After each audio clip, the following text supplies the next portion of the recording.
تھے, ایک بندے نے ایک دفعہ پوچھا جی فرد کا درجہ زیادہ کہ سنت کا؟ فرمانے لگے فرض کا. تو کہنے لگے پھر سیدھا منہ دھویا کریں. آپ وضو میں پہلے ہاتھ دھوتے ہیں, پھر کلی کرتے ہیں, پھر ناک میں پانی ڈالتے ہیں. تو منہ فرض تو منہ دھونا ہے پہلے, ہاتھ دھونا بھی وضو میں سنت ہے, ناک میں پانی ڈالنا بھی سنت ہے, کلی کرنا بھی.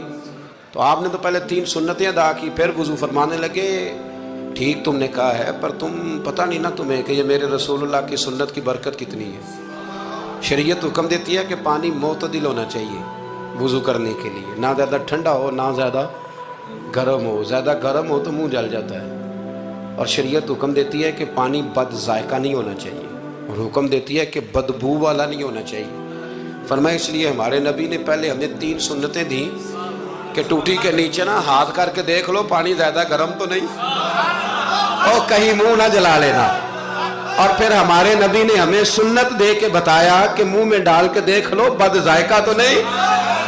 پھر کہا ناک میں ڈال کے دیکھ لو کہ اس سے بو تو نہیں آتی.